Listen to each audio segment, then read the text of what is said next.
सहितं कृष्णचैतन्यदेवं श्रीराधाकृष्णपदां ललिता श्रीविशाखान्वितां च उमज्ञानतिमिरान्धस्य ज्ञानाञ्जनशलाकया चक्षुर्मिलितं येन तस्मै श्रीगुरवे नमः। वाञ्छाकल्पतरुश्च कृपासिन्धुभैव च पतितानां पावनेभ्यो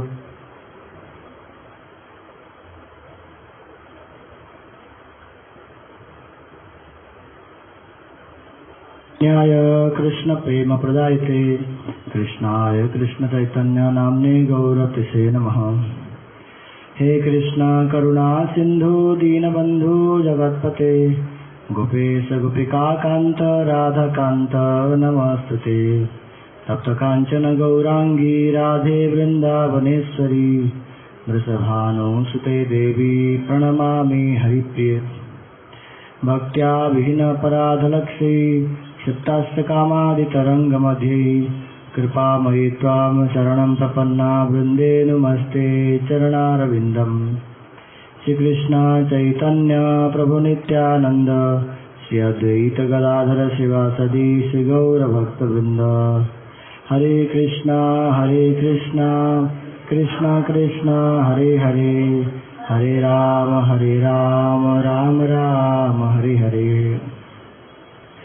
सर्वप्रथम अस्मदीय परमाराधितम गुरुपाद पद्म नित्यलीला प्रविष्टम विष्णुपाद अष्टोत्तर सत श्री श्रीमद् भक्ति विज्ञान चल भारती गोस्वामी महाराज नित्यलीला प्रविष्टम विष्णुपाद अष्टोत्तर सत श्री श्रीमद् भक्ति वेदांत चल नारायण गोस्वामी महाराज जी के श्री चरण कमल में अनंत कोटि साष्टांग दंडवत प्रणाम अर्पण करता हूँ। तत्पश्चात समस्त रूपानुगो गौड़ीय गुरुवर के श्री चरण कमल मेरे अनंत कोटि साष्टांग दंडवत प्रणाम। श्री श्यामानंद प्रभु जिनके आज की शुभ तिरुवा प्रीति उनके चरण मेरे अनंत कोटि साष्टांग दंडवत प्रणाम। उपस्थित पूज्यपाद महादेव प्रभु चरण मेरे दंडवत प्रणाम एवं समस्त वैष्णव वैष्णवी ब्रह्मचारी वृंद मातृवृंद सबको यथायोग्य दंडवत प्रणाम। आज एक विशेष तिथि है। आज हमारे जो रूपानुग गौड़ीय गुरुवर्ग में से एक प्रमुख आचार्य श्री श्यामानंद प्रभु उनकी आज की शुभ तिरुवा तिथि महामहोत्सव है। श्री श्यामानंद प्रभु जी का आविर्भाव बंगाल में हुआ था।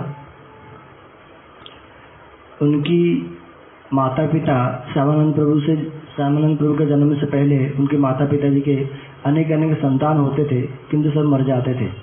इसलिए उनके जो माता पिता बहुत दुखी थे। उन्होंने अपने मन में भगवान से प्रार्थना किए कि हे प्रभु, अगर कोई हमारा संतान हो जो कि जीवित रहे, अगर कोई हमारे पुत्र हो जो जीवित रहेगा, उस पुत्र को हम आपके चरणों में ही समर्पण कर लेंगे, आपकी सेवा के लिए हम लोग समर्पण कर लेंगे। उसके पश्चात श्री श्यामानंद प्रभु जी का जन्म हुआ, जिसलिए उनके माता पिता जी बहुत अधिक दुखी थे, क्योंकि उनके अनेक संतान जन्म लेने के बाद देह त्याग कर लेते थे। इसलिए इसे श्यामानंद प्रभु जी का जो नाम है, उनके माता पिता जी ने नाम रखे दुखी। जैसे बंगाल में और उड़ीसा में एक विश्वास है, लोग मानते हैं ऐसे कि जैसे हम लोग चैतन्य महाप्रभु के नाम के विषय में भी श्रवण करते हैं कि अगर अपने बच्चों के संतान का नाम अगर ऐसा कुछ दिया जाए जो कि अच्छा नाम नहीं माना जाता, अच्छा मतलब जो कि इतना सुनने में अच्छा नहीं लगता उस नाम को, तो उस नाम को देने से क्या होता है, यमराज जी उनको इतना सहज से लेते नहीं। जैसे कि चैतन्य महाप्रभु जो नाम निमाई पड़ा, उसके पीछे भी एक कारण था। यद्यपि वो बहुत गौण कारण है, लेकिन तब भी उन लोगों का ऐसे विश्वास था, लोग मानते हैं। आज भी उड़ीसा में हमारे लोग ऐसे मानते हैं कि जैसे अगर कोई बहुत अधिक किसी के संतान मर जाते हैं, तो इसलिए जो आने वाला जो जन्म लेता हुआ संतान उसको ऐसा नाम देते जो कि सुनने में अच्छा नहीं लगे, ताकि यमराज जी को भी अच्छा ना लगे, वो ले ना। इस प्रकार के विश्वास से वो लोग नाम देते। तो इसलिए श्यामानंद प्रभु जी का जो नाम था, उनका नाम था दुखी। प्रारंभ से ही, बाल्यकाल से ही अत्यंत भगवत अनुरागी थे। श्रीमद् भागवत का पाठ करना, अन्य भक्ति शास्त्रों का अध्ययन करने में बहुत अधिक रुचि विशिष्ट थे। उनके माता पिताजी भी उनके ऐसा व्यवहार को देखकर ये बहुत अधिक प्रसन्न होते थे कि हमारा जो बालक है क्या है, बहुत अधिक भगवत अनुरागी हैं। क्योंकि उस समय जो भक्त लोग थे वो वास्तविक रूप में क्या थे, जो माता पिता थे वो वास्तविक रूप में भक्तिमय होने के कारण जब वो देखते थे कि मेरा कोई संतान, मेरा पुत्र या कन्या भक्ति कर रहा है, तो वो लोग बड़े आनंदित होते थे और उनको अधिक से अधिक प्रोत्साहन देते थे। तो उसी प्रकार श्यामानंद प्रभु शुरू से ही, प्रारंभ से ही अत्यधिक भक्ति में होने के कारण उनके माता पिताजी भी बहुत अधिक प्रसन्न होते थे। और इस प्रकार जब वो थोड़े से बड़े हुए तो उनको उनके माता पिताजी ने ही लेकर के श्री हृदय चैतन्य प्रभु उनके साथ संपर्क कराए और श्री हृदय चैतन्य प्रभु से प्रभावित होकर के, उनकी भक्ति से, उनके भावना से प्रभावित होकर के श्री श्यामानंद प्रभु ने उनसे दीक्षा ग्रहण की। और दीक्षा ग्रहण करने के पश्चात उनका नाम हुआ, श्री दुखी था, लास्ट में लगा दिया दुखी कृष्ण, तो उनका जो नाम हो गया दुखी कृष्णदास। जैसे हम लोग जब पारमार्थिक नाम जब ग्रहण करते हैं तो गुरुवर क्या करते हैं, भगवान को कोई नाम हमें प्रदान करते हैं। तो उसी प्रकार श्यामानंद प्रभु का नाम तो पहले दुखी था और हृदय चैतन्य प्रभु से दीक्षा ग्रहण करने के पश्चात उनका नाम हुआ दुखी कृष्णदास।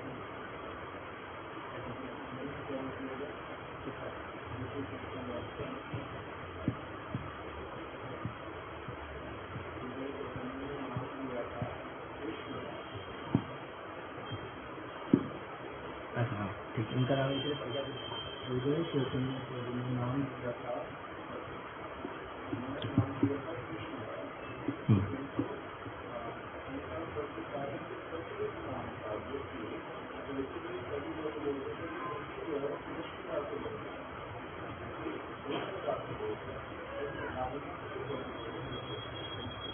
तो प्रभु जी कह रहे कि उनके जो गुरुदेव हृदय चैतन्य प्रभु थे, उन्होंने उनका नाम रखा था कृष्णदास, किंतु उनको, क्योंकि उनके पूर्व जो प्रचलित नाम था दुखी था, इसलिए सब लोग उनको बुलाने लगे दुखी कृष्णदास। तो ये श्यामानंद प्रभु है,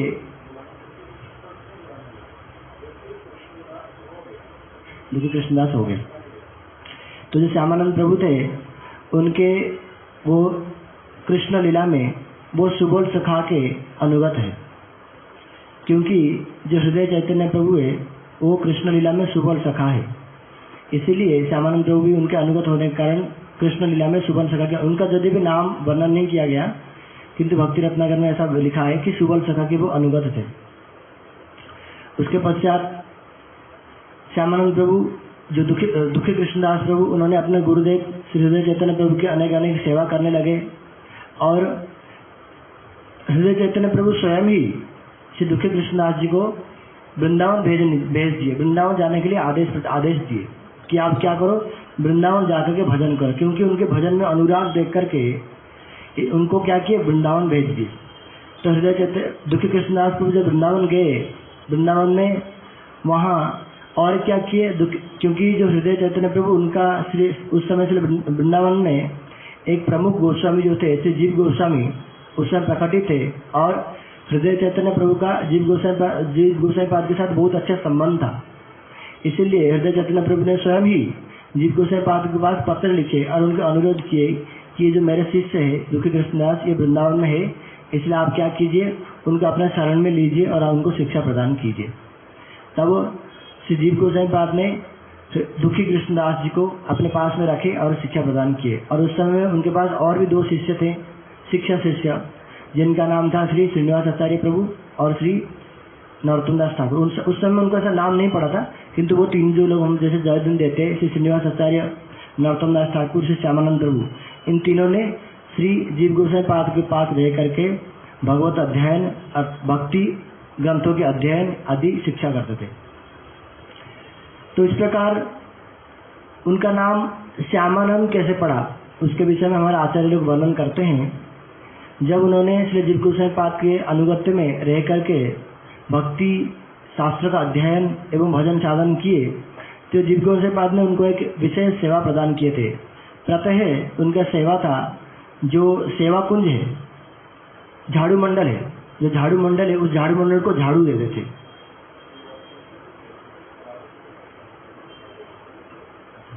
सेवा कुंज में पहले जीव गोसाई पाद ने उनको नियुक्त किया कि सेवा कुंज में आप क्या करो, झाड़ू दीजिए। तो वो बड़े ही प्रीति के साथ, शिला भक्ति रत्नाकर में वर्णन करते हैं कि बड़े प्रीति के साथ नेत्रों से अश्रुधार बहता था उनका कि मेरा कितना सौभाग्य है, मेरा गुरुदेव ने साक्षात सेवा कुंज की सेवा हमें प्रदान की। इसलिए झाड़ू यज्ञ पे भी देते थे। कहते हैं कि जैसे हमारे गुरुवर्ग वर्णन करते कि भगवान का कोई भी सेवा, समस्त प्रकार की सेवा एक तात्पर्य पर है। सेवा में अंतर नहीं है। सेवा करने वाला जो भावना है, उस भावना में अंतर के कारण ही भक्ति में अंतर दिखलाई पड़ता है। नहीं तो कोई भी सेवा, समस्त प्रकार की सेवा एक तात्पर्य पर है, क्योंकि समस्त प्रकार की सेवा भगवान के उद्देश्य से किया जाता है। जैसे हमारे परम गुरुदेव जब कोर्ट कचहरी करते थे श्रील प्रभुपाद जी के समय में, तो क्या कहते हैं, कहते यही तो कुंज सेवा, कोर्ट कचहरी के जाना भी ये भी कुंज सेवा, ये भी राधा रानी की सेवा है। कोर्ट में जा रहे हैं, यदि भी बाहिक रूप से दिखला क्या पड़ता है कि हरि नाम भी नहीं करते, और कोई जैसे हम लोग साधन भजन करते हैं उस प्रकार का कोई दिखलाई नहीं पड़ता, क्योंकि वो सेवा भगवान के उद्देश्य से किया जाता है, भगवान की प्रीति के लिए किया जा रहा है, इसीलिए वो सेवा भी श्रीमती राधा रानी की ही सेवा है।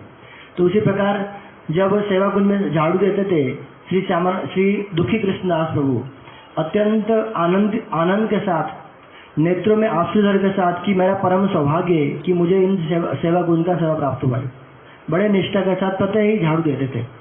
एक दिन झाड़ू देते समय उनको एक नुपुर प्राप्त हुआ। उस नुपुर को देख करके श्री श्यामानंद प्रभु ने, हमारे गुरुवर्ग ऐसे वर्णन करते हैं कि उन्होंने क्या किए, श्री जीव गोसाई पाद के पास लेकर के आए कि गुरुदेव मुझे यह नुपुर प्राप्त हुआ है, मैं इसको क्या करूं। श्री जीव गोसाई पाद ने देख करके ही समझ लिए कि क्या है ये जो नुपुर है कोई साधारण नुपुर नहीं है, ये श्रीमती साक्षात रूप से श्रीमती राधा रानी जी की ही नुपुर है। और जीव गोसाई पाद ने बोलने लगे देखो ऐसे करो, ये जिनकी नुपुर है, ये जो नुपुर जो प्राप्त हुआ है इसको अपने पास में ही रखना, कल देखना क्या करेंगे, कुछ गोपियां आएगी तुमसे इस नुपुर लेने के लिए जिनका नुपुर गिर गया होगा, तो आप उनको क्या बोलना कि नुपुर जिनका है मैं उनके हाथ में ही प्रदान करूंगा, मैं और किसी को दूंगा नहीं। हृदय दुखी कृष्णदास जी ने उन्होंने बोला ठीक है, ले गए। और उसी अगले दिन क्या हुआ कि राधा रानी की जो सखी ललिता विशाखा आदि सखी, इन्होंने श्यामानंद प्रभु के पास आए और बोले देखो यहाँ हमारे एक सखी का नुपुर गिर गया था, आपको क्या प्राप्त हुआ है नुपुर। इन्होंने बोले हाँ मुझे नुपुर तो मिला है ना, फिर मुझे दे दीजिए वो नुपुर। दुखी कृष्णदास जी ने बोलना कि नहीं मैं तो नुपुर नहीं दूंगा, ये नुपुर जिनका है मैं उनके हाथ में ही प्रदान करूंगा।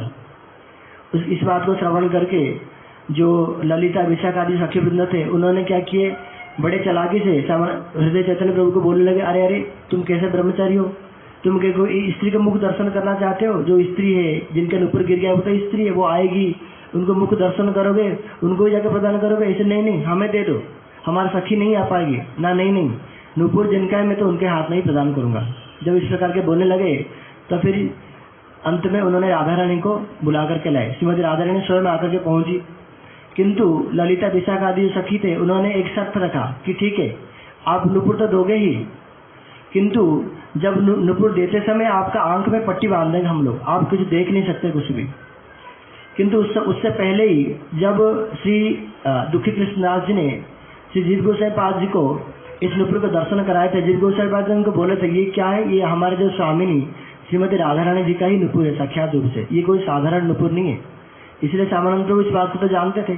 जब श्रीमती राधा रानी आई और श्रीमती राधा रानी जी को जब नुपुर दिए तो श्यामानंद प्रभु ने अंदर से, हृदय चैतन्य प्रभु ने अंदर से प्रार्थना की कि हे राधा रानी, हे स्वामिनी, अगर आप मुझे इतना ही कृपा कर लिए, मेरे सम्मुख में आ ही गए तो मुझे दर्शन भी दे दीजिए, मुझे आपका कृपा भी प्रदान कर लीजिए।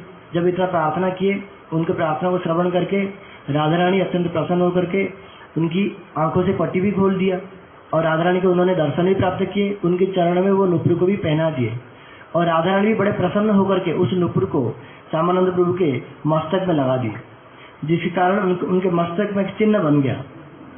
इसलिए देखेंगे जो श्यामानंद प्रभु जी के जो अनुगत लोग हैं वो लोग जब तिलक करते, गौड़ीय तिलक तो करते, उसके बीच में एक नुपुर का चिन्ह भी होता है।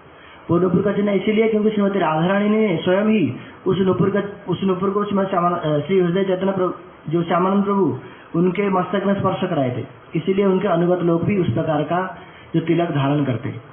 तो यहाँ कहते हैं हमारे गुरुवर्ग कि उतनी निष्ठा में जो दुखी कृष्णदास थे उन्होंने इतना प्रेम के साथ, इतना निष्ठा के साथ सेवा को उनका सेवा किए थे। इसीलिए उनके सेवा का कारण क्या किए थे, श्री राधा रानी श्यामा और श्री कृष्ण श्याम दोनों ही बड़े प्रसन्न हुए थे। श्री राधा रानी को आनंद प्रदान किए थे। उनकी जो सेवा के कारण श्रीमती राधा रानी को आनंद प्राप्त हुआ था। इसीलिए श्री राधा रानी को आनंद प्रदान करने के कारण ही, राधा रानी की कृपा प्राप्त करने का कारण ही उनका नाम क्या पड़ गया। उसके बाद उससे पहले तो दुखी कृष्णदास था, उसके पश्चात उनका नाम पड़ गया श्यामानंद, अर्थात श्यामा अर्थात श्रीमती राधा रानी, जो श्रीमती राधा रानी को आनंद प्रदान करते, या श्याम अर्थात जो श्री कृष्ण उनको भी आनंद प्रदान करते, अर्थात अपने सेवा के द्वारा, अपने स्नेहमयी सेवा के द्वारा जो स्वयं ही साक्षात श्री राधा और कृष्ण को आनंद प्रदान करते, उनका नाम ही श्यामानंद। तो तब से उनका नाम श्यामानंद हो गया। और उस प्रकार से जीव गोसाई पाद जी के भी उन्होंने अनेक अनेक सेवाएं किए। जो 3 प्रमुख शिष्य थे, श्री नरोत्तम दास ठाकुर, श्री श्रीनिवास आचार्य प्रभु, श्री श्यामानंद प्रभु, इन तीनों जो थे श्री जीव गोसाई पाद के परम अनुगत थे। और श्री जीव गोसाई पाद ने ही सेवा श्री हमारे गौड़ीय गुरुवारों के ग्रंथों का प्रचार करने के लिए जिन जिन ग्रंथों को श्री रूप गोसाई पाद, श्री सनातन गोसाई पाद, श्री कृष्णदास कविराज गोसाई पाद आदि अनेक अनेक गौड़ीय गुरुवर रचना किए थे, उन ग्रंथों को प्रचार करने के लिए, श्रीमन चैतन्य महाप्रभु की वाणी को प्रचार करने के लिए श्री जीव गोसाई पाद ने इन तीन जो वैष्णव थे उनको भेज दिए थे, बंगाल की ओर भेजे थे। और क्या किए थे, कुछ ग्रंथ जो गौड़ीय वैष्णव का ग्रंथ उसको एक पेटी में बांध करके एक सकट के ऊपर रख करके इन तीनों जब आ रहे थे, हम लोग श्रवण करते किस प्रकार जब वो एक राज्य में आके पहुंचे, राज्य का नाम भूल गया, वो उस राज्य के जो राजा थे वो राजा का नाम था बीरहम्बीर, वो राजा का नाम था। और वो जो राजा थे विष्णुपुर, वेणु विष्णुपुर। जब वो विष्णुपुर में आके पहुंचे तो उस समय वो राज्य का राजा थे बीरहम्बीर, जो कि क्या करते थे, वो राजा तो थे लेकिन साथ साथ लुटेरे भी थे। अर्थात उनके राज्य में होकर के जो भी कोई धनी, जो भी कोई बणिक होकर के गुजरते थे तो क्या करते थे वो राजा, उनके पास एक ज्योतिष थे जो कि सारे कुछ उनको बतला देते थे कि हे महाराज, ये जो बणिक अभी आ रहे हैं उनके पास इतना खजाना है, इतना धन रत्न है, आप क्या कीजिए, उनके पास ये धन रत्न है। तो उसको श्रवण करके राजा उससे लूट लेते थे धन रत्न। तो जब इन तीनों ने ग्रंथ को लेकर के आ रहे थे संदूक में, पेटी में बांध करके, तो वही ज्योतिष ने राजा को बोले कि हे राजा, अभी 3 लोग एक सकट में कुछ बहुत अमूल्य धन रत्न लेकर के आ रहे हैं, जिनकी वो सब आज तक आपने जितना मूल्यवान वस्तु देखे थे सबसे अधिक मूल्यवान वस्तु को वो लेकर के आ रहे। इसका श्रवण करते ही क्या किए, राजा ने तुरंत ही अपने अनुचर को भेज दिया कि क्या करो, जाओ वो जो वस्तु है, जो संदूक है उसको उठा करके ले आओ, क्योंकि वो इतना अमूल्य चीज है, वस्तु रखा हुआ है। तो जब संदूक को उठा करके ले आए और जो श्री नरोत्तम दास ठाकुर, श्री श्रीनिवास आचार्य प्रभु और श्री श्यामानंद प्रभु तीनों ने जब रात्रि में शयन कर रहे थे उस समय संदूक को चोरी करके ले लिए। जब सुबह उन्होंने उठे देखे कि वो संदूक तो नहीं है जिसमें वो ग्रंथ थे, और इसलिए बहुत अधिक दुखी हो गए। दुखी होकर के श्री श्रीनिवास आचार्य प्रभु ने वहीं उसी स्थान पर रहने का मनस्थ किया कि मैं क्या करूं, जब तक मुझे वो ग्रंथ नहीं मिल जाते तब तक मैं इसी स्थान पर ही रहूंगा। और उन्होंने बाकी जो 2 प्रभु थे, श्री नरोत्तम दास ठाकुर और श्री श्यामानंद प्रभु, नरोत्तम दास ठाकुर जी को भेज दिए आसाम प्रदेश में कि आप क्या करो, वहां जाकर प्रचार कीजिए, और श्यामानंद प्रभु को भेज दिए उड़ीसा में। श्यामानंद प्रभु उड़ीसा में जाकर प्रचार करने लगे। और उधर वो राजा जब वो संदूक को लेकर के अपने घर में बड़े आनंदित होकर कि आज क्या कि अब तक का जितने मैंने अधिक जो धन रत्न लूटा था ये सबसे अधिक मूल्यवान है। जब उसको खोलते हैं देखते कि ये तो ग्रंथ है, ये तो किताब है सारी, इसमें धन रत्न तो है ही नहीं, धन रत्न कहाँ से आ गया। तो जब ऐसे देखते तो ज्योतिष को बुलाते, अरे आपने तो मुझे झूठ बोल दिए, इसमें तो कोई धन रत्न नहीं, तो किताब है, कागज के टुकड़े। ज्योतिष ने बोले राजा देखो, आज तक मेरा जितना भी गणना आपको करके बतलाया था, कोई एक भी गणना मेरा भूल हुआ नहीं था, और मैंने अच्छी तरह से ही देखा था कि इसमें क्या है। मैंने जो मेरे विद्या से मैं अच्छी तरह से ही देखा था कि इसमें क्या है, धन रत्न ही थे, बड़े अमूल्य रत्न ही थे। मुझे भी समझ में नहीं आता इसके अंदर रत्न तो थे लेकिन ग्रंथ कैसे निकल गए। तो वास्तविक रूप में हमारे गुरुवर्ग लोग बतलाते हैं कि यही तो रत्न थे, जो भगवत वाणी रूपी रत्न, जो भगवत चैतन्य महाप्रभु जो वाणी गुरुवर्ग के श्री रूप गोस्वामी पाद, सनातन गोस्वामी पाद, उनके जो वचन है, उनकी जो लेखनी है, वो जो वाणी रूपी रत्न है, वो सबसे अमूल्य रत्न है। इस जगत में कोई भी रत्न, कोई भी वस्तु उनके साथ तुलनीय नहीं है। जैसे श्री मीराबाई जी भी बोलती है कि पायो जी मैंने कृष्ण रत्न धन पायो, वस्तु अनमोल, मेरे क्या कि मेरे गुरुदेव ने मुझे इतने अनमोल वस्तु प्रदान किए जिनके साथ कोई भी रत्नों का, कोई भी धन का तुलना नहीं हो सकता। तो इसीलिए वास्तविक रूप में वो जो ग्रंथ थे वो वास्तविक रूप में रत्न ही थे, किंतु साधारण जगत के जो लोग हैं जिनको कि जैसे हमारे गुरुजी बोलते थे कि जो जो जो जो सोना होता है उसको हर कोई व्यक्ति पहचान नहीं सकता, जो वास्तविक जौहरी होगा वही ठीक ठीक रूप से ठीक ठीक रत्न को पहचान सकता है, नहीं तो अगर नहीं होंगे तो वो ठीक ठीक चीजों को पहचान नहीं पाएंगे। उसी प्रकार जो वास्तविक जो पारमार्थिक वस्तु के जौहरी है अर्थात जो साधु गुरु वैष्णव है वो ही वास्तविक रूप में इस पारमार्थिक रत्न को पहचान सकते हैं, नहीं तो कोई साधारण व्यक्ति इसको पहचान ही नहीं सकते। इसलिए राजा भी क्या किए, उसको पहचान नहीं पाए, ना वो ज्योतिष भी पहचान पाए, और ना कि उनका जो बुद्धि था, उनका जो विद्या था वो क्या कर गया, फेल हो गया उसके सामने। किंतु एक बात हुआ, वो जब राजा जब उस ग्रंथ को दर्शन किए, उस ग्रंथ को दर्शन करने मात्र से ही उनका हृदय परिवर्तन हो गया।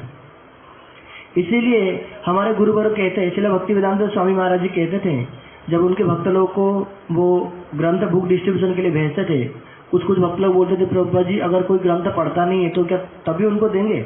ना, तभी उनको देने चाहिए, क्योंकि ये जो ग्रंथ है क्या है, ये साक्षात रूप से इसमें शब्द ब्रह्म है जो लिखा हुआ है, इसको दर्शन करके ही करने से ही क्या हो जाते हैं, हृदय पवित्र हो जाते हैं।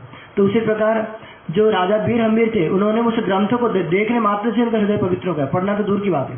और फिर बाद में हम लोग श्रवण करते कैसे वो श्रीनिवास आचार्य के संग से उनका जीवन परिवर्तन हो गया और वो श्रीनिवास आचार्य के चरणाश्रय किए। तो उधर से श्यामानंद प्रभु और श्री नरोत्तम दास ठाकुर, जो कि नरोत्तम दास ठाकुर आसाम प्रदेश में अनेक अनेक प्रचार किए, और श्री श्यामानंद प्रभु उड़ीसा प्रदेश में अनेक अनेक प्रचार कार्य आदि किए। और विशेष करके इन दोनों ने ही अपने कीर्तनों के माध्यम से चैतन्य महाप्रभु जो वाणी उनको प्रचार की, इसलिए अनेक अनेक कीर्तन हम लोग देखते हैं। जी, विशेष करके नरोत्तम दास ठाकुर कीर्तन तो बहुत अधिक आता है, श्री श्यामानंद प्रभु को भी कुछ कुछ कीर्तन हम लोग को पढ़ने में आता है, किंतु श्री श्यामानंद प्रभु ने भी अपने कीर्तन के माध्यम से ही प्रचार किए। और उनके एक विशेष शिष्य हुए जिनका नाम हुआ श्री रसिकानंद देव। श्री श्यामानंद प्रभु के एक बड़े विशेष शिष्य हुए। उस प्रकार से श्यामानंद प्रभु के बहुत अनेक अनेक शिष्य भी हुए, किंतु एक विशेष शिष्य हुए श्री रसिकानंद देव, जिन्होंने क्या किए, पुनः ही उन जो गौड़ीय परंपरा की जो चैतन्य महाप्रभु के सिद्धांत है उसको ठीक ठीक रूप से विस्तार किए, प्रचार प्रसार आदि किए।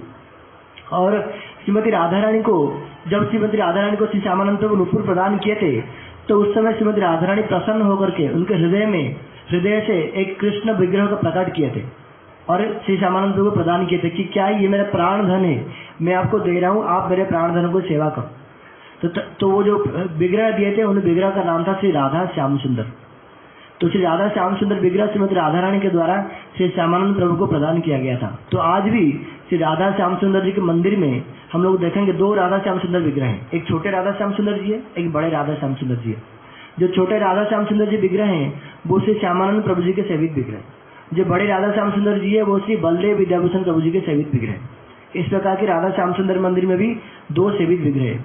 अभी जैसे हम लोग जाते हैं श्री राधा श्याम सुंदर मंदिर में, हम लोग देखते हैं कि वहाँ कैसे जो अपप्रचार फैला हुआ है उसके विषय में भी गुरुदेव वर्णन करते थे कि राधा श्याम सुंदर मंदिर में अगर जाएंगे तो आप लोग देखेंगे कि वहाँ बड़े बड़े अक्षर में लिखा हुआ है, इंग्लिश में, हिंदी में, उड़िया में, संस्कृत में, कि कैसे जो गौड़ीय संप्रदाय है ये महाप्रभु के द्वारा प्रचलित 5वां संप्रदाय है। श्याम सुंदर मंदिर में ये अब संप्रदाय वो अब सिद्धांत फैलाते हैं, किंतु वास्तविक रूप में हम लोग देखते हैं किस प्रकार जो श्यामानंद प्रभु थे वो क्या थे, वो श्री हृदय चैतन्य प्रभु जी के दीक्षा शिष्य थे और श्री जीव गोस्वामी महाराज जी का शिक्षा शिष्य थे, और वो गौड़ीय संप्रदाय के ही थे। और जो गौड़ीय संप्रदाय है वो कोई 5वां संप्रदाय नहीं है, वो श्री मध्व संप्रदाय के ही अनुगत संप्रदाय।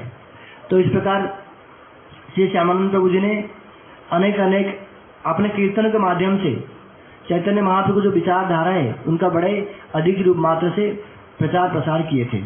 तो आज उनकी शुभ तिरुवार तिथि है, हम उनको चरण में प्रार्थना करते हैं कि वो हमारे ऊपर कृपा आशीर्वाद करें। वांछा कल्पतरुभ्यश्च कृपा सिंधु भैवच पतितानं पावनेभ्यो वैष्णवेभ्यो नमो नमः।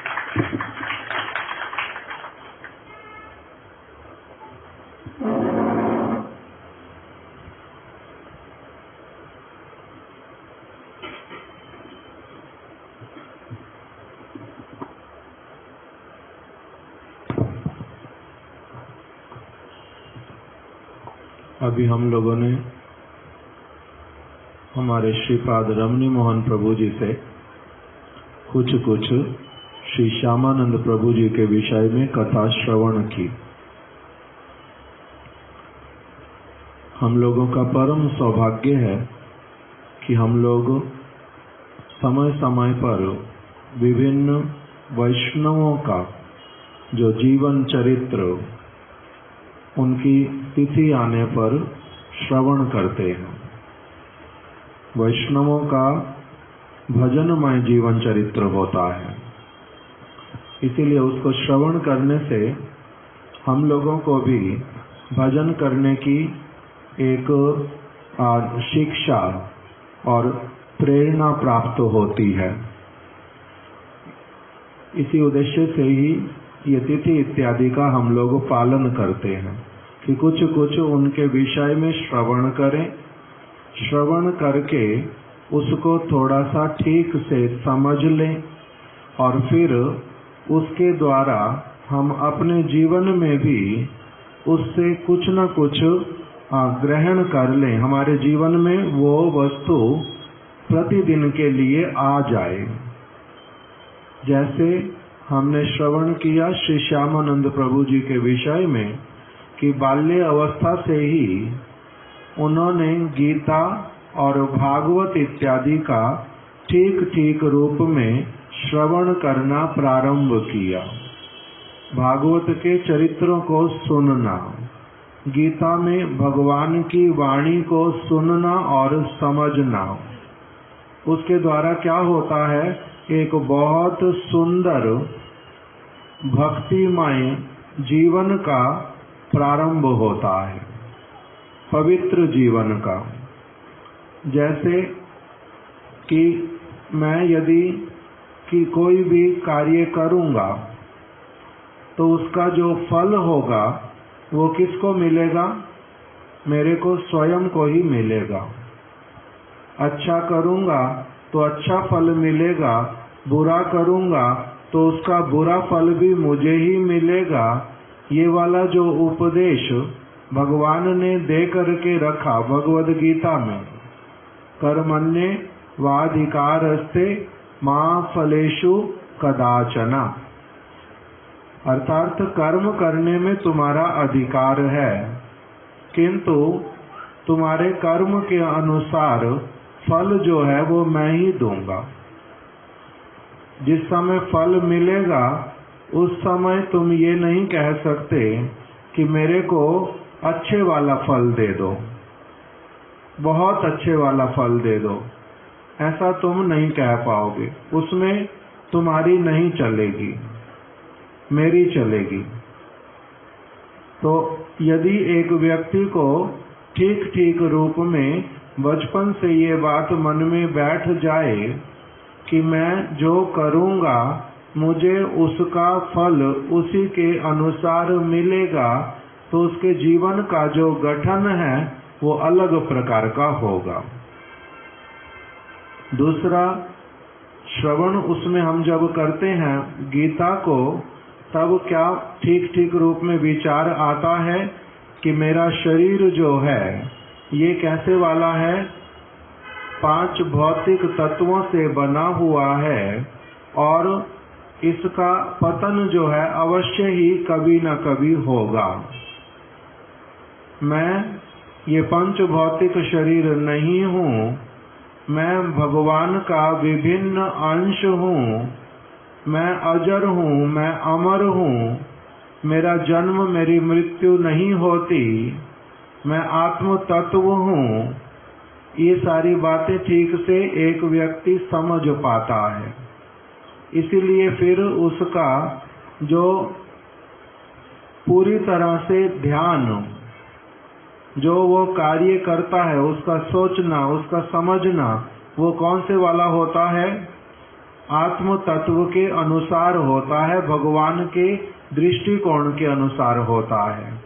वो अच्छी तरह से समझ पाता है कि जो भगवान है वो कौन है, स्वयं श्री कृष्ण है। जैसा कि वो गीता में कह रहे हैं, अहम सर्वस्व प्रभवो, मैं ही सभी का प्रभु हूँ, मत्ता सर्वम प्रवर्तते, मुझसे ही सारी वस्तुएं प्रकटित होती हैं।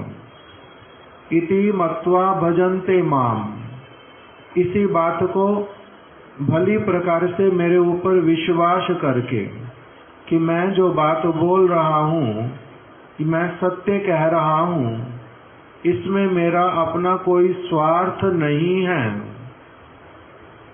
इस बात को यदि कोई विश्वास करके मेरा भजन करता है, तब मैं क्या करता हूँ?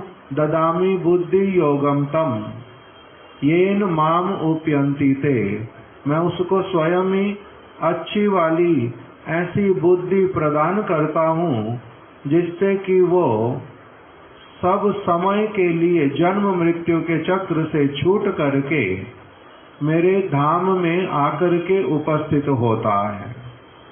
यद गत्वा न निवर्तन्ते तद धामम परमम ममा, मेरे ऐसे धाम में वो आता है जहाँ पर आकर के पुनः कभी लौटना नहीं होता।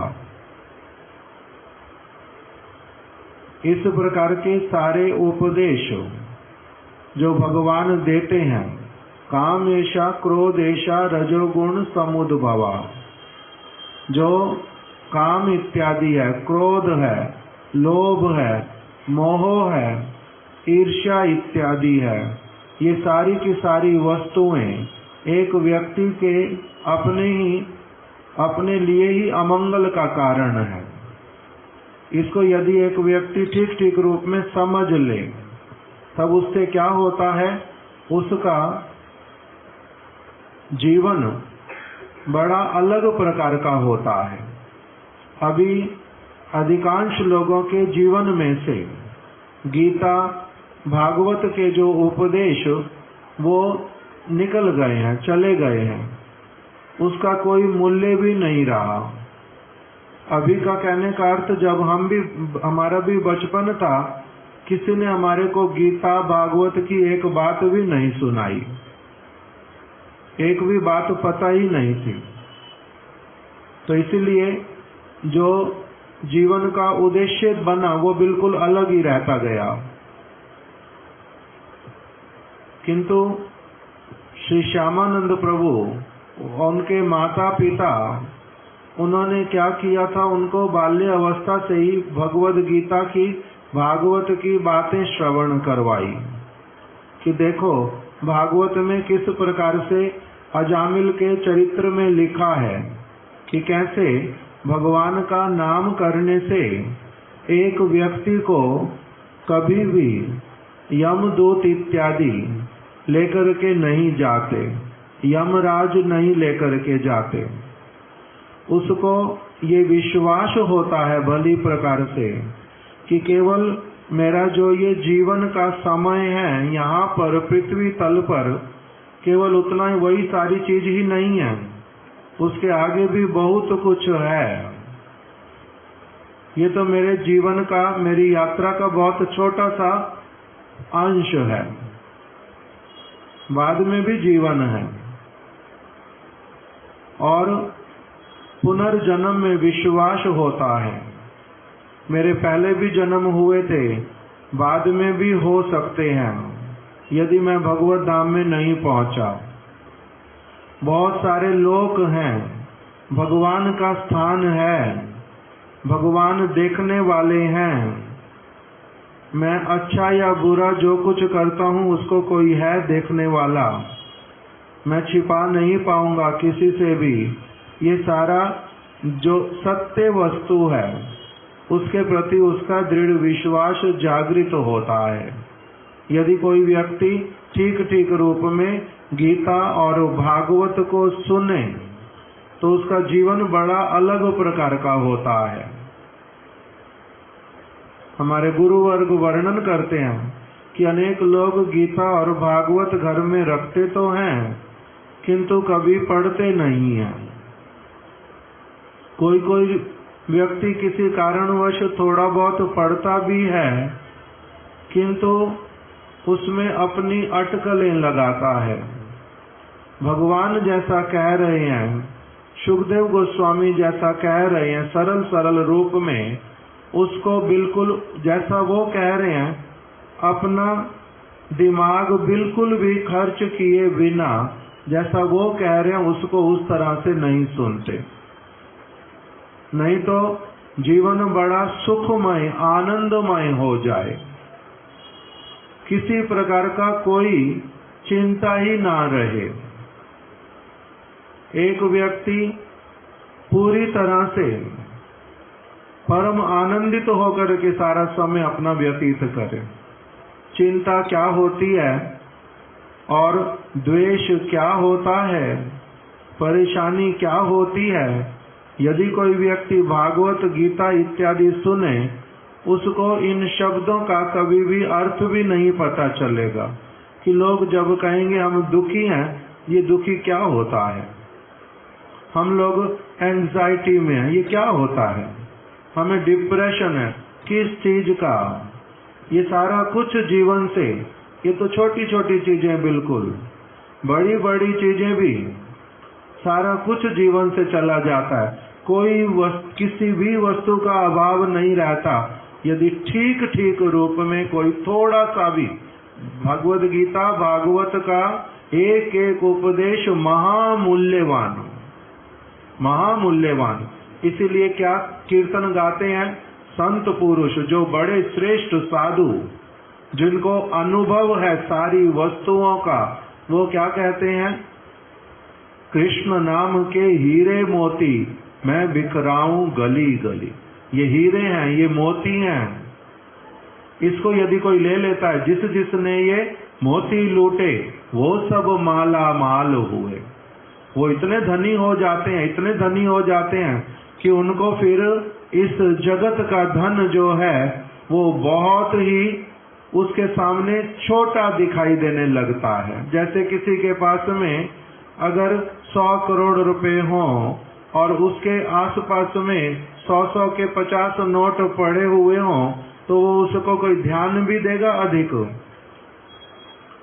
उसकी संपत्ति के सामने ये संपत्ति बहुत छोटी है। इसीलिए जो मीराबाई, उनको अपना राजपाट छोड़ने में असुविधा हुई नहीं। वो सारा कुछ कैसा लगा, बाधा। और उस सब से हट करके जो भजन करने के लिए निकल पड़ी, कोई भी चीज हाथ में नहीं लेकर के, वो क्या लगा, मेरे पास क्या है, मेरे पास इतनी बड़ी संपत्ति है जो जिसको चोर नहीं ले सकता, खर्च करने पर भी वो बढ़ती जाती है उल्टा। उस संपत्ति को लेकर के वो अपने साथ में चली, भगवान का नाम कीर्तन। चोर चुरा सकता उसको? इस जगत वाली संपत्ति को कोई भी चुरा लेगा, किंतु भगवत भक्ति वाली जो वस्तु संपत्ति, उसको कोई चुरा भी नहीं सकता, कोई नहीं चुरा सकता। और खर्च करने पर भी क्या होता है, यहाँ की संपत्ति खर्च करने से किसी को दे दो, देते देते वो समाप्त होने लगेगी, कम होने लगेगी। किंतु भगवद गीता भागवत वाली जो संपत्ति, वो क्या होती है, जितना वितरण करेंगे वो उतना अधिक बढ़ती जाती है। इस प्रकार की संपत्ति तो ये कैसे प्राप्त हुई थी मीराबाई को? साधु के संग से। चैतन्य महाप्रभु, उन्होंने भी गीता के भागवत के वचनों को सुना महाराज प्रताप रुद्र के मुख से। रथ यात्रा का समय महाप्रभु ने रथ के समक्ष खूब नृत्य कीर्तन इत्यादि किया। बाद में जब रथ थोड़ी देर के लिए रुक गया, महाप्रभु विश्राम करने के लिए एक बगीचे में चले गए, जगन्नाथ वल्लभ उद्यान। वहीं पर जब वृक्ष के नीचे लेट गए, महाराज प्रताप रुद्र ने आकर के उनके चरणों को दबाना प्रारंभ किया और गोपी गीत के श्लोक बोले। जब 8वां श्लोक बोल रहे थे, तब कथामृतम तप्त जीवनम, कि हे कृष्ण, आपकी जो कथा है वो कैसे वाली है, अमृत के समान है। अमृत को भी जो देवता लोग जिसको अमृत कहते हैं, उस अमृत को भी फीका कर देने वाली है। तव कथामृतम, तप्त जीवनम, जिनका हृदय तापित है बहुत अधिक, उनके हृदय को क्या कर देती है? एकदम से शांत कर देती है, एकदम से शांत कर देती है। हृदय पीड़ित जार, कृष्ण चिकित्सक तार। कह रहे जिनका हृदय जो है अलग अलग प्रकार की वस्तुओं से पीड़ित है। कितनी प्रकार की वस्तुएं इस जगत में आती रहती और जाती रहती। हृदय पीड़ित जार, कृष्ण चिकित्सक तार। कृष्ण ही सबसे बड़े चिकित्सक हैं, सबके सब प्रकार की चीजों को दूर कर देते। एकदम शांति, वहां पर शीतलता, निर्मलता, उज्ज्वलता ला करके खड़ी कर देते हैं। इसलिए कहते हैं तप्त जीवनम। और जो व्यक्ति आपकी कथा का गान करता है, आपकी कथा को दूसरे व्यक्तियों को श्रवण करवाता है, उसको क्या कहते हैं? उसके लिए उस श्लोक में बोल दिया, कभी भी रीडितम कलमशापहम। आपकी कथा जो है वो कैसी वाली है? सारे कलमशों को, अनर्थों को, हृदय के जितने भी सारे मैले हैं, मैल को पूरी तरह से धो करके रख देने वाली है। कलमशापहम। श्रवण मंगलम। उसको थोड़ा थोड़ा भी कोई यदि श्रवण करे, उसका इतना मंगल विधान करती है कि जिसका कोई तुलना नहीं है। चोर को साधु बना देती है, वैश्या को वैश्यावृत्ति छुड़ा करके भक्त बना देती है, वाल्मीकि जैसे दस्यु को परम भक्त बना देती है, जगाई मदाई को साधु बना देती है। इस प्रकार की आपकी कथा सबको पवित्र करने वाली। कलमशापम श्रवण मंगलम श्रीमदाततम भुवि गृणान्ति ते भूरिदा जना। जो इस पृथ्वी पर आपकी कही हुई वाणी का, आपके द्वारा किए गए लीला चरित्र इत्यादि का, आपके गुणों का जो व्यक्ति कीर्तन करता है, दूसरों को श्रवण करवाता है, उसके लिए प्रयास करता है, उससे बड़ा दानी और कोई नहीं हो सकता। जिन वस्तुओं को वो दान करता है और कोई दान नहीं कर सकता। जब महाराज प्रताप रुद्र ये वाला श्लोक सुना रहे थे, चैतन्य महाप्रभु एकदम से उठ खड़े हुए, उनको एकदम से देखने लगे बड़े प्रेम के साथ में, जे आप कौन हैं? आप मेरे प्रति इतना अधिक स्नेह युक्त हैं, मेरे को इतनी सारी संपत्ति जो है वो प्रदान कर रहे हैं। ये संपत्ति है क्या? ठीक ठीक रूप में एक व्यक्ति के हृदय में बिठा देना कि भगवान की वाणी ही क्या है? परम मंगलमय है। आप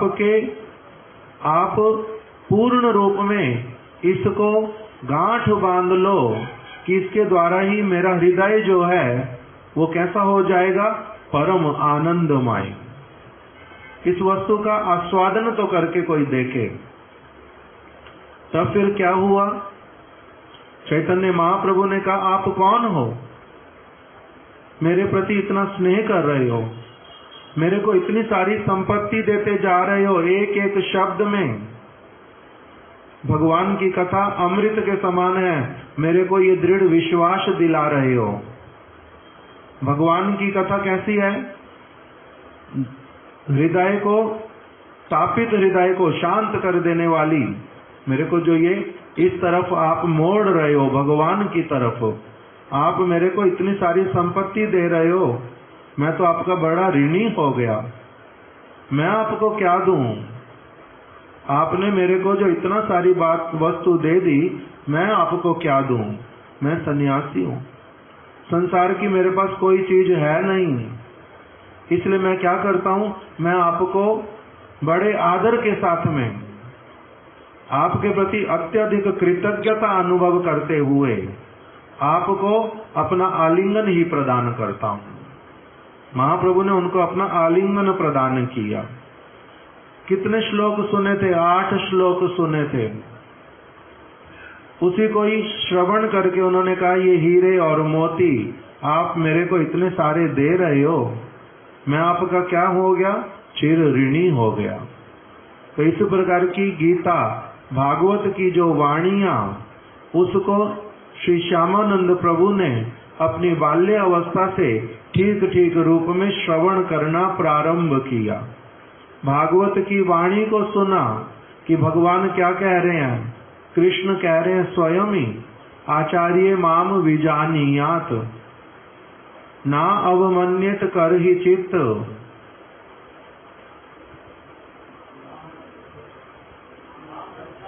ना मर्त्य बुद्ध्या असूयेत सर्वदेव मयो गुरु।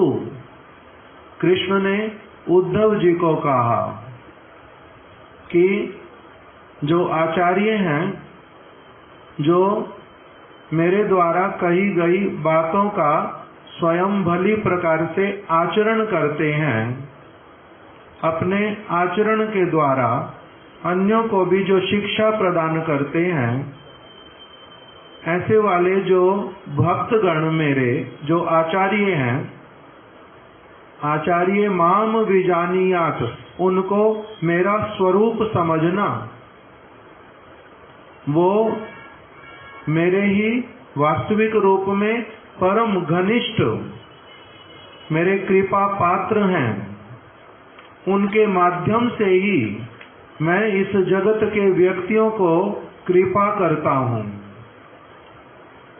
उसी आचार्य के माध्यम से ही मैं जीवों की सेवा को ग्रहण करता हूँ। मेरा संबंध उनके माध्यम से होता है। आचार्य माम विजानीयात, आचार्य को मेरा स्वरूप ही समझना, मुझे ही समझना, अलग नहीं समझना। आचार्य माम विजानीयात ना अवमन्यत कर ही चित्त, उनकी कभी भी अवहेलना नहीं करना, उनकी बात को अच्छी तरह से समझना, सुनना, उसका पालन करना। उनकी बात में से, उनके आचरण में से कुछ यदि समझ ना आए, तब दीनहीन होकर के अत्यंत विनय के साथ में उनके सामने प्रश्न रखना, इंक्वायरी करना, अपने संशय को दूर कर लेना, किंतु उनकी अवमानना कभी नहीं करना। आचार्य माम विजानीयात ना अवमन्यत कर ही चित्त, ना मर्त्य बुद्ध्या असूयेत, उनके प्रति कभी भी मरणशील बुद्धि मत रखना कि ये भी मेरी तरह मरणशील व्यक्ति हैं। तुम्हारे जैसे दिखाई देने पर भी, तुम्हारे जैसे खाते पीते उठते बैठते सोते जागते, कभी कोई व्याधि होने पर भी, कभी कुछ भी होने पर भी उनको तुम अपनी तरह बिल्कुल भी मत मानना। ना मर्त्य बुद्ध्या असूयेत सर्वदेव मयो गुरु, वो वास्तविक रूप में सब समय मेरे साथ में बहुत घनिष्ठ रूप में संपर्क युक्त हैं। इस प्रकार की उनके प्रति भावना रखना।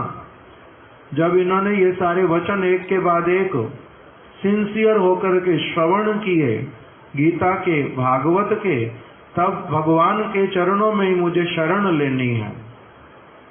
और उनके जो बहुत बड़े कृपा पात्र इस जगत में, मेरे को उनके ही चरणों में रह करके भगवान का भजन करना है। ये उन्होंने उनका बाल्य अवस्था से ठीक ठीक कथा भागवत और गीता की विशेष रूप में श्रवण करते करते उनके मन में क्या हो गया, ये सारी बातें आ गई कि मेरा जीवन केवल मात्र पशुओं की तरह व्यतीत करने के लिए नहीं है। आहार निद्रा भय मैथुन में मैं भगवान का भजन करूंगा। उनको चैतन्य महाप्रभु के भक्तों का संग मिल गया अपने गांव में। चैतन्य महाप्रभु की कथा, नित्यानंद प्रभु की कथा ये सारी वो श्रवण करने लगे। करते करते उन्होंने फिर क्या किया, श्री चैतन्य महाप्रभु के ही भक्तों में से एक, उस समय जो भक्त कालना में रहते थे, कालना है नवद्वीप धाम से थोड़ी दूरी पर, श्री हृदय चैतन्य प्रभु, उनके चरणों का इन्होंने आश्रय किया, उनके शिष्य बने, उनको गुरु के रूप में धारण किया। जो श्री चैतन्य महाप्रभु के सारे विचार शुद्ध भक्ति वाले, जिस तरह से उन्होंने भागवत और गीता को समझाया, वो सारा कुछ इन्होंने समझना शुरू किया। अपने गुरु पाद पद्म की बड़ी निष्ठा के साथ में सेवा करते, श्री कृष्ण के विषय में बड़े भागवत से सुंदर सुंदर प्रसंगों को उठा करके प्रश्न रखते कि गुरुदेव, मेरे को ये वाली चीज यहाँ पर समझ नहीं आ रही, आप कृपा करके मेरे को ये समझा दो। अलग अलग प्रकार से श्रवण करते, प्रेम पूर्वक भगवान का कीर्तन करते, नाम करते। गुरुदेव जहाँ जहाँ पर कथा कीर्तन के लिए बैठते, सब समय उनके साथ में युक्त रहते, सारी सेवाएं करते, किसी सेवा से मुख नहीं मोड़ते, सारी सेवाओं को बड़े प्रेम के साथ में करते। इसीलिए इनके गुरुदेव ने इनके प्रति बड़े प्रसन्न होकर के इनको अपनी आप से कहा कि तुम क्या करो, तुम वृंदावन चले जाओ। वहां पर श्री चैतन्य महाप्रभु के बहुत बड़े कृपा पात्र रूप गोस्वामी जी के बहुत साथ में रहने वाले जो जीव गोस्वामी हैं, उनके पास में तुम चले जाओ और मैं तुम्हें पत्र लिख करके देता हूं, मेरा पत्र उनको जाकर के दे देना। पत्र लिख दिया कि मेरे पास में एक भक्त है जिसका भागवत में अगाध निष्ठा, भगवान का नाम कीर्तन जो सब समय करता है, ये वास्तविक रूप में सद शिष्य, मैं इसको जहां तक शिक्षा दे सकता था, भक्ति में आगे बढ़ा सकता था, मैंने बहुत अच्छे से प्रयास किया इसको आगे बढ़ाने के लिए। किंतु यदि आप इसको अपने चरण कमलों में रख लोगे, आप इसको रूप गोस्वामी जी ने जैसी शिक्षा दी है भक्ति की, वही सारी शिक्षा यदि आप इनको प्रदान कर दोगे तो मैं आपका बहुत ऋणी हो जाऊंगा। तो इनके गुरुदेव ने अपनी आप ही इनको जीव गोस्वामी जी के पास वृंदावन में भेज दिया। जीव गोस्वामी जी रहते थे सेवा कुंज में, राधा दामोदर मंदिर में। वहीं पर ही फिर ये आ गए, अपने गुरुदेव का पत्र उनको दे दिया कि मेरे गुरुदेव ने मुझे आपके पास भेजा है, मैं उनकी अवहेलना करके आया नहीं, उनकी आज्ञा से ही आया हूँ। उन्होंने ही प्रसन्नता पूर्वक भेजा है कि आपके पास जाकर के मैं गोस्वामियों के ग्रंथों का और जो आपने षड संदर्भ इत्यादि लिखे हैं भागवत के, उसका अच्छी तरह से मैं क्या कर लूं, आपसे अध्ययन कर लूं। इसीलिए मेरे गुरुदेव ने आपके पास भेजा है और उन्होंने मुझे कहा है कि मैं जिनके पास तुम्हें भेज रहा हूँ वो मेरे से बहुत श्रेष्ठ साधु हैं, उनको मेरे भी गुरु के तुल्य समझना, उनकी सेवा मेरे से भी बहुत अच्छी तरह से करना। इसीलिए मैं अब अपने आप को आपके पास में पूर्ण रूप में समर्पित करने के लिए आया हूँ। हे गुरुदेव, मुझे कृपा करके स्वीकार करो। तब जीव गोस्वामी जी ने उनको बड़े प्रेम के साथ में स्वीकार किया। क्यों? क्योंकि हृदय चैतन्य जी ने उनको पत्र लिख करके भेजा था। जैसे हम कुछ दिन पहले श्रवण कर रहे थे कि ब्रह्मा जी के पास में इंद्र और विरोचन आए पढ़ने के लिए, सांदीपनि मुनि के पास में कृष्ण और बलदेव सुदामा इत्यादि आए। उन्होंने उनको क्या किया, सेवा में लगाया कि जो उपदेश हम देंगे उसको तुम धारण कब कर पाओगे, जब तुम अच्छी तरह से सेवा करोगे पहले। तो इसी प्रकार से ये जब जीव गोस्वामी जी के पास आए तब उन्होंने क्या इनको सेवा में लगाया कि जो ये वृंदावन भूमि ये चिंतामणि स्वरूप है, ये नित्य राधा कृष्ण का विहार स्थली है, इसको तुम क्या करना, बड़े सुंदर रूप में ये सारा स्थान जमुना जी का तट है और सेवा कुंज है, यहाँ पर नित्य रास विलास इत्यादि होता है। कृष्ण अपने परिकरों के साथ नित्य काल यहाँ पर विराजित रहते हैं। तुम यहाँ पर सब समय सफाई करके रखना और यहाँ पर जो पेड़ पौधे होंगे उनका बड़ा आदर करना, उनमें जमुना जी से जल लेकर के उसमें जल दे देना, ये सारी सेवा तुम्हारी है। तो श्यामानंद ये जीव, इनका नाम पहले कृष्णदास, ये उसी प्रकार से अपना सेवा करते थे बड़ी निष्ठा के साथ में। गुरुदेव वर्णन करते थे, इनको जीव गोस्वामी जी ने झाड़ू दे दिया, आप क्या करना, यहाँ पर झाड़ू लगाना, इस सेवा को कभी छोटा मानना नहीं। इसके द्वारा जो तुम्हारा वास्तविक रूप में चित्त वृत्ति का उन्नति होगा वो केवल मात्र मेरे से शब्द सुन करके होएगा नहीं।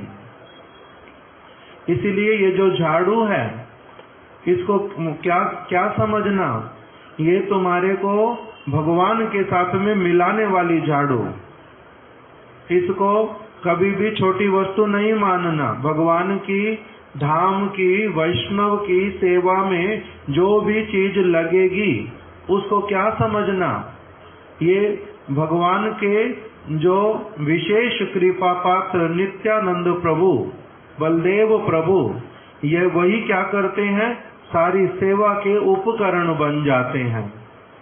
तो इसलिए ये झाड़ू भी इसको साधारण मानना नहीं, इसलिए वो उस झाड़ू को बड़े प्रेम के साथ में एक बहुत पवित्र स्थान पर रखते थे और झाड़ू लगाते थे। रज को अपने मस्तक पर धारण करते, बीच बीच में उस झाड़ू को आलिंगन करके रखते कि मेरे गुरुदेव ने भगवान से मिलाने के लिए ये एक मेरे को उपकरण दिया है। इस प्रकार से आदर करते, उसका सेवा नित्य प्रति करते, कभी जी नहीं चुराते, सारी सेवाएं बड़े अच्छे से करते। और इसी कारण से उनके प्रति श्रीमती राधा रानी कृष्ण प्रसन्न हुए, जीव गोस्वामी जी प्रसन्न हुए, उनको नाम दिया श्यामानंद। इसलिए गुरु पाद पद्म क्या कर सकते हैं, नाम परिवर्तित कर सकते किसी का। इसलिए हमारे गुरुदेव ने श्रील स्वामी महाराज जी की एक शिष्या, उनका नाम था यदु रानी माता जी, बाद में गुरुदेव ने उनका नाम कर दिया श्यामा रानी माता जी। तो इसलिए ये हमारे समस्त गुरु वर्गों के विचार, जिसके प्रति प्रसन्न होते हैं, जिनकी जिस सेवा को देखते हैं उसके अनुसार उनके ऊपर कृपा करते हैं।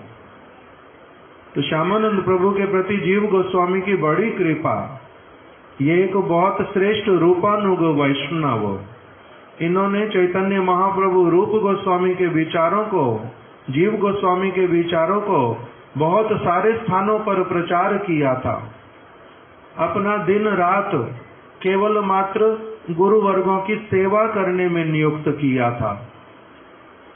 और इनके जो विग्रह राधा श्याम सुंदर, ऐसा वाला प्रचलित मत है कि वो श्याम सुंदर जो छोटे वाले वृंदावन में, वो राधा रानी ने अपने हाथ से इनको दिए थे कि मेरे हृदय की संपत्ति मैं तुम्हें ये सेवा करने के लिए देती हूँ।